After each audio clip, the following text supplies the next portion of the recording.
Price Lord. கர்த்தருடைய நாம மகிமைப்படுவதாக. இந்த நாளின் காலையில் இந்த லெந்து நாட்களுடைய தியானத்தில் இந்த நாள் நம்ம எடுத்துக்கொண்ட தலைப்பு அன்ஆன்சர்ட் ப்ரேயர், பதில் கொடுக்கப்படாத ஜெபம்.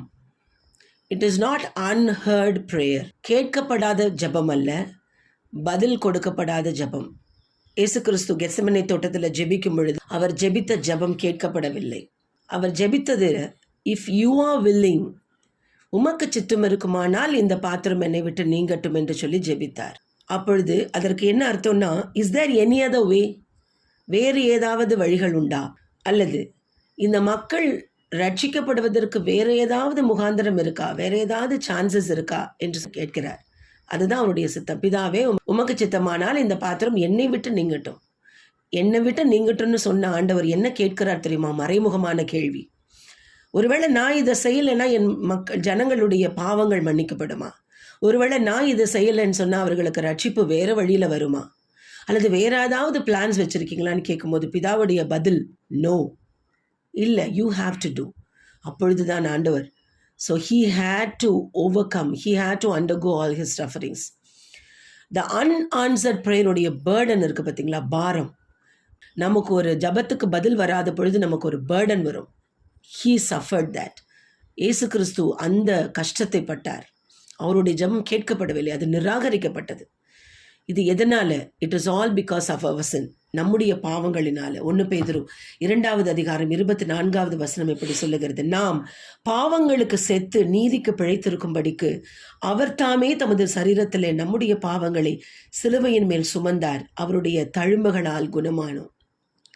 அவருடைய தழும்புகளினால நம்ம குணமானோம். நாம் குணமாக வேண்டும் என்பதற்காக அவர் அந்த ஜெபம் கேட்கப்படாத, பதில் வராத ஜெபத்தினுடைய கஷ்டத்தை அவர் பட்டார். தேவனுடைய குமாரனாகிய கிறிஸ்து இவ்வளவு பெரிய கஷ்டம் பட வேண்டிய அவசியமே இல்லை. அதற்கு அவர் அப்படிப்பட்டவர். he didn't deserve it.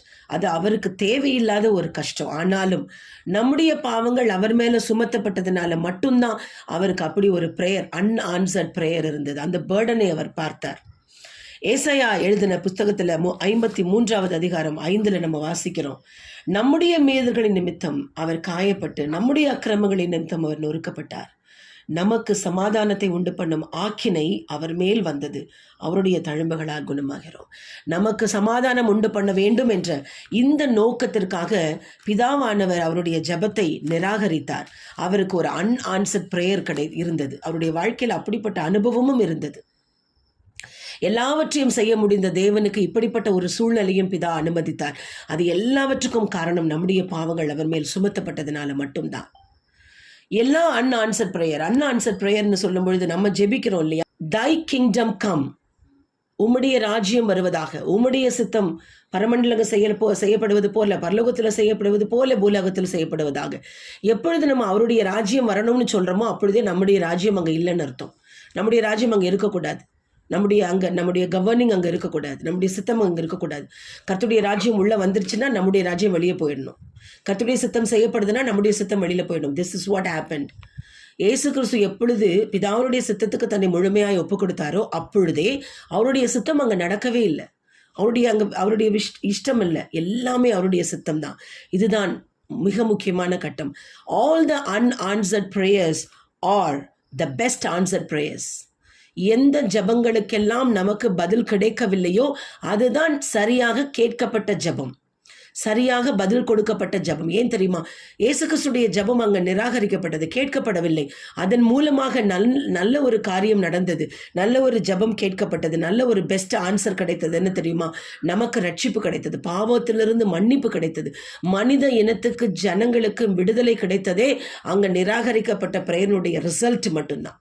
நிறைய நேரங்களில் நம்முடைய வாழ்க்கையில் நடக்கும், ஒரு டிசப்பாயின்ட்மெண்ட் மாதிரி தெரியும், ஏதோ ஒரு ஏமாற்றம் நிகழ்ந்தது போல தெரியும். பவுலுக்கு அது நடந்தது. 2 கொரிந்தியர் 12வது அதிகாரம் 7வது வசனத்தில் பவுலுடைய ஜெபம் என்ன தெரியுமா? அன்றியும் எனக்கு வெளிப்படுத்தப்பட்டவர்களுக்குரிய மேன்மையின் நிமித்தம் நான் என்னை உயர்த்தாதபடிக்கு என் மாம்சத்திலே ஒரு முள் கொடுக்கப்பட்டிருக்கிறது. என்னை நான் உயர்த்தாதபடிக்கு அது என்னை குட்டும் சாத்தானுடைய தூதனாய் இருக்கிறது. பவுலுக்கு ஒரு முள் கொடுக்கப்பட்டிருந்தது. thorn of life அப்படின்னா அது ஒரு metaphor. It is not really ஒரு முள் கொடுக்கப்பட்டதுன்னா அது லிட்ரல் மீனிங் கிடையாது. ஒரு முள் கொடுக்கப்படுதுன்னா தட்ஸ் அ பர்சிஸ்டன்ட் சஃபரிங். ஒரு கண்டினியூஸாக தொடர்ந்தேர்ச்சியாக நம்முடைய வாழ்க்கையில் வரக்கூடிய ஒரு கஷ்டம். அது எப்படிப்பட்ட கஷ்டமாக வேணாலும் இருக்கலாம். That can be physical, that can be spiritual, that can be emotional. நம்முடைய வாழ்க்கையில் சில நேரங்களில் சில விஷயங்கள் இன்னுமே நமக்கு இது சரியாகலையே, இன்னுமே இதுக்கு இன்னும் விடுதலைன்னு சொல்லி விடுதலை வரலையே, நான் ரொம்ப வருஷமாக இதை அனுபவித்து கொண்டு இருக்கிறேன்னு சொல்லி ஒவ்வொருத்தருக்கும் ஒரு சில காரியங்கள் ஒரு சில பார்ட்ஸில் நம்ம அப்படி யோசித்துட்டு இருப்போம். பவுலுக்கு அப்படி தான் இருந்தது. பவுலுக்கு ஒருவேளை அது அவருடைய ஃபிசிக்கல் ப்ராப்ளமாக, கண்ணில் ஒரு ப்ராப்ளம் இருக்கும், அவருடைய சைட்டில் ஒரு ப்ராப்ளம் இருக்கும்னு சொல்லுறாங்க இல்லையா. அவருக்கு ஒரு ஸ்பிரிச்சுவல் அல்லது இமோஷனல் வார் ஒன்று அவருக்கு நடந்து கொண்டே இருந்தது. என்ன தெரியுமா, அவருக்கு போகிற இடமெல்லாம் ஊழியத்தில் அப்போசிஷன்ஸ் வந்தது. இமோஷனலாக நிறைய இடங்களில் அவர் பாதிக்கப்பட்டார். அவருடைய ப்ரீவியஸ் லைஃப் இருக்குது பார்த்தீங்களா, அந்த பாஸ்ட் லைஃப், அவர் அந்த டைமில் கிறிஸ்டியன்ஸை பர்சிக்யூட் பண்ணார்ல, அதோட ரிமைண்டர் ஒருவேளை சாத்தான் கொடுத்து கொண்டே இருக்கலாம். ஏன்னா நிறைய நேரங்களில் நம்ம சில பாவங்களை விட்டு வெளியில் வந்திருப்போம், ரட்சிப்புக்கு அப்புறமா அல்லது ரட்சிக்கப்பட்டதுக்கு அப்புறம் செய்த பாவங்களிலிருந்து. விடுதலையாய் வெளியில் வந்ததுக்கு அப்புறமும் நிறைய நேரங்களில் அந்த பாவங்களை பிசாசானவன் நமக்கு ஞாபகப்படுத்துவான். Reminding our sin is it's not God's work, it is satanic work. அதை நம்ம ரொம்ப உணர்ந்து கொள்ளும். ஒன்ஸ் நம்ம ஆண்டவர்கிட்ட மன்னிப்பு கேட்டு அந்த பாவத்திலிருந்து வெளியில் வந்துட்டோம்னா ஆண்டவர் மறுபடியும் அந்த பாவத்தை நமக்கு நினைப்பூட்டவே மாட்டார். அதை கடலின் ஆழத்தில் போடுறார். நமக்கு மன்னிப்பை கொடுத்து விட்டார். மேற்குக்கும் கிழக்கும் எவ்வளவு தூரமோ அவ்வளவு தூரமாய் நம்முடைய பாவங்களை நம்மை விட்டு விலக்கிறார். அவருடைய கிருபை நமக்கு அவ்வளவாய் கிடைக்கிறது. ஆனால் எப்பொழுதெல்லாம் நம்ம இந்த பாவத்தை நம்ம ஞாபகப்படுத்தப்படுகிறோமோ அது பிசாசனுடைய வேலை. ஒருவேளை பவுலுக்கு அது நடந்திருக்கலாம். அவர் கிறிஸ்டியன்ஸை பர்சிக்யூட் பண்ண ஞாபகங்கள் அவருக்கு வருவதனால அவருக்கு ஒரு நிம்மதியான வாழ்க்கை இல்லாமல் இருக்கலாம். ஸோ 3 விதங்களாய் நமக்கும் இதே பிரச்சனைகள் வரும். ஒருவேளை நமக்கு ஃபிசிக்கலாக உலக பிரகாரமாக நிறைய காரியங்களில் நமக்கு ஒரு ஹிண்டர்னஸ் இருந்துகிட்டே இருக்கும். அது ஒரு தடைகள் இருந்துகிட்டே இருக்கும். நிறைய காரியங்கள் நமக்கு சக்ஸஸ் ஆகவே ஆகாது. அப்படிப்பட்ட காரியங்கள், பண விஷயங்களில் நம்ம கஷ்டப்பட்டு கொண்டே இருக்கலாம். இக்கனாமிக்கலாக நம்ம இன்னும் ஃப்ளரிஷ் ஆகவே இல்லை. எப்பொழுது பார்த்தாலும் ஒரு பிரச்சனை இருந்துகிட்டே இருக்கலாம். ஹெல்த் வைஸாக நமக்கு சில பிரச்சனைகள் இருந்து கொண்டே இருக்கலாம். ரெக்கவர் ஆகவே முடியல. ஒன்று போனால் ஒன்று இல்லை. பர்சனலாக சில பிரச்சனைகள், பர்சன்ஸ்னால சில பிரச்சனைகள், சில நபர்களினால நமக்கு ப்ராப்ளம்ஸ் வந்து கொண்டே இருக்கலாம். அந்த நபர்களை நம்மளோட ஃபேமிலியை விட்டு, நம்முடைய வாழ்க்கையை விட்டு நம்மளால் தள்ளி வைக்கவே முடியாது. அவங்க நம்ம கூடயே தான் இருப்பாங்க. அவர்கள் நமக்கு ஒரு முள்ளாய் கொடுக்கப்பட்டிருப்பார்கள். மேபி இந்த ரிலேஷன்ஷிப், இந்த ஃபேமிலி இட் செல்ஃப். எப்படிப்பட்டதாக இருந்தாலும் ஒன்றே ஒன்று நம்ம புரிந்து கொள்ள வேண்டும். சில நேரங்களில் நமக்கும் ஆண்டவர் சில முட்களை கொடுக்கிறார். அந்த முள்ளு கொடுக்கப்படுகிறது நம்மளை சப்ரஸ் பண்ணுறதுக்காகவோ நம்மளை கஷ்டப்படுத்துறதுக்காகவோ இல்லவே இல்லை. ஏனென்றால் பவுல் கேட்கும் பொழுது கர்த்தர் அந்த முள்ளு அவர்கிட்ட எடுக்கவே இல்லை. His prayer was not answered. அதற்கு பதிலாக அதற்கு ரெமெடி கர்த்தர் என்ன கொடுக்கிறார் தெரியுமா? அவருடைய கிருபையை கொடுக்கிறார். அவர் பவுல் சொல்லுகிறார், தன்னுடைய பலவீனத்தை குறித்து நான் மேன்மை பாராட்டுகிறேன், நான் சந்தோஷப்படுறேன்.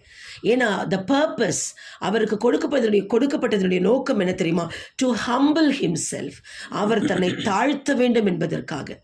தன்னை தாழ்த்தும் பொழுது என்னால் ஒன்றுமே இல்லை, it is all because of his grace. இது கர்த்தருடைய கிருபையினால மட்டுமே நான் நிற்கிறேன் என்று ஒவ்வொரு முறையும் அவர் உணர வேண்டும் என்பதற்காக அந்த முள் அவருக்கு கொடுக்கப்பட்டது. That is what happening in our lifes also. எப்பொழுதெல்லாம் நம்முடைய குறைகளை பற்றி நம்ம ஜெபிக்கிறோமோ அல்லது நமக்கு ஒரு முள் கொடுக்கப்பட்டதாய் நாங்கள் நினைக்கிறோமோ, என்னுடைய ஜெபம் இந்த பர்டிகுலர் பார்ட்டில் மட்டும் என் ஜெபம் கேட்கப்படவே மாட்டேங்குது அப்படின்னு நினைக்கிறோமோ, அப்பொழுது ஒன்றே ஒன்று நம்ம ஸ்ட்ராங்காக புரிந்து கொள்ளணும். It is been allowed by God. இது நமக்கு தேவனால் அனுமதிக்கப்பட்ட ஒன்று. அந்த அன்ஆன்சர்ட் ப்ரேயரில் ஒரு ரெமெடி இருக்கும் கண்டிப்பாக. எப்படி பாவத்திலிருந்து ஜனங்களுக்கு விடுதலை கிடைத்ததோ அந்த ஜெபத்தினால, நிராகரிக்கப்பட்ட ஜெபத்தினால, எப்படி நிராகரிக்கப்பட்ட ஜெபத்தினால பவுலுக்கு முழு கிரேஸ் கிடைச்சதோ, முழு கிருபை கிடைத்ததோ, பவுலுடைய ஊழியம் நின்று போகலையே, கடைசி வரைக்கும் அவர் நின்று ஊழியம் செய்தார். இவ்வளவு பிரச்சனைகள் மத்தியிலும் தேவனுடைய திட்டம் நிறைவேறினது.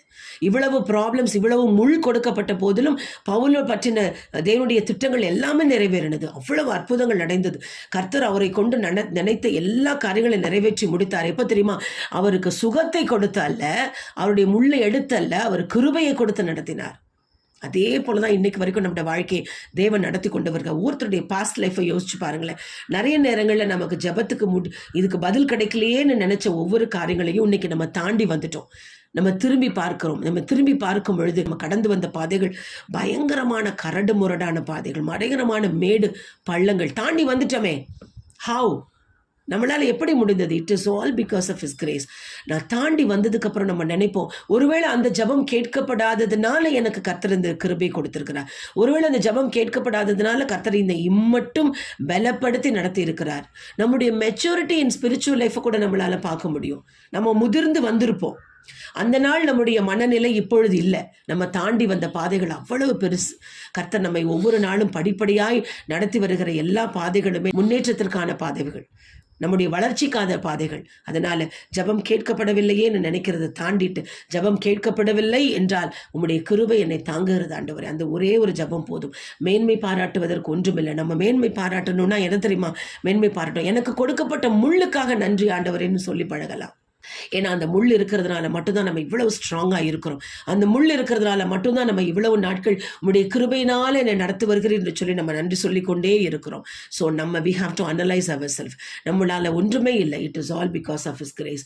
அவருடைய கிருபை நம்மை தாங்குகிறது. So all the unanswered prayers in our life are the best answered prayers. So let us reminded of our previous life and thank God. Amen.